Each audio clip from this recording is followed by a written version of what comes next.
అధ్యాయం 20 యంత్రాలు. యోగాభ్యాసానికి అనువైనవిగా అనేక యంత్రాలు వర్ణించబడ్డాయి.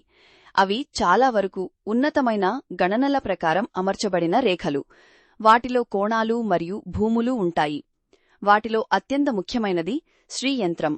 దీనిని శ్రీచక్రం లేదా యంత్రరాజా అని కూడా పిలుస్తారు.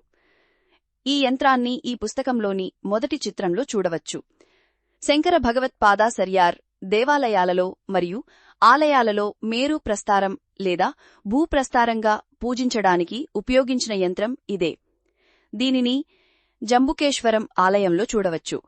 జంబుకేశ్వరం ఆలయంలో శ్రీ అఖిలాండేశ్వరిని పూజించవచ్చు. ఈ మంత్రం యోగులకు ఒక ముఖ్యమైన సోపానం మరియు యంత్రధ్యానానికి ఒక ఉదాహరణ కూడా. అందుకే దీనిని ఈ పుస్తకంలో ఒక చిత్రంగా ముద్రించారు.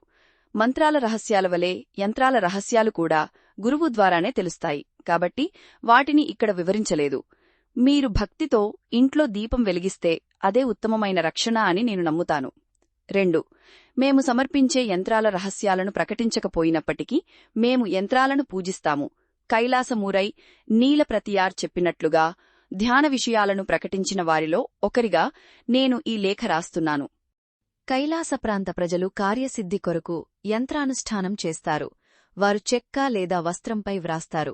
వారు రాతి విగ్రహాలు, లోహపు పలకలు, చెక్క పలకలను చెక్కి ప్రతిష్ఠిస్తారు. కొన్నిసార్లు వారు జెండాలు, కాగడాలు మరియు దీపాలను కూడా ఏర్పాటు చేస్తారు. వాటిని ఆలయ ప్రాంగణాలలో వర్ణకోలముల రూపంలో కూడా ఉంచుతారు. సాధకుడు గురువు నుండి ఉపదేశం తీసుకుని జాగ్రత్తగా చెయ్యాలి. రాక్షసులు వస్తే సాధకునికి హాని కలుగుతుంది. ప్రతి యంత్రానికి ప్రత్యేకమైన దేవతా మంత్రాన్ని ఉపదేశించి జపించాలి. ఉపదేశం లేకుండా చేసే యంత్రధ్యానం ఫలవంతం కాదు. పెద్దలు 3. యంత్రాల అంతరార్థాలు లఘులో ఉండవు. ప్రారంభంలో శిష్యుని మనసు స్థిరంగా ఉండటానికి గురువు అతడిని యంత్రాన్ని తిప్పి వ్రాయమని అడుగుతారు. తగిన మానసిక స్థితిని కూడా ఆయన అతనికి తెలియజేస్తారు. ఆయన భక్తుడిని ఆది దైవాన్ని రహస్యంగా ధ్యానించమని కోరతారు. ఆ తర్వాత దాని నుండి ఉద్భవించే తెరచాటు దేవతలను విస్తృతంగా పూజిస్తారు.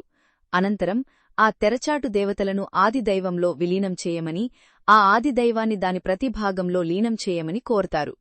అప్పుడు అది ఒక బిందువుగా మారి ప్రకాశవంతంగా గాని సుగంధభరితంగా గాని ఒక విధమైన పరిణామాన్ని పొందుతుంది. ఆ తర్వాత ఆ బిందువు కూడా సాధకుడిలో లీనమవుతుంది. ఈ ధ్యానాన్ని వ్యతిరేక దిశలో కూడా చేయవచ్చు. 4. మరొక కైలాసమురై అయిన తామర పువ్వును ధ్యానించండి.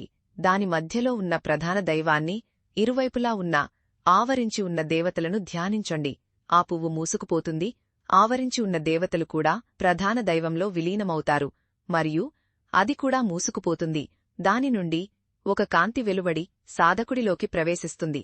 ఈ సందర్భంలో ధరోపాసన అధ్యాయంలో పేర్కొన్న శుభప్రదమైన అభ్యాసాలను కూడా పరిగణనలోకి తీసుకోవడం మంచిది.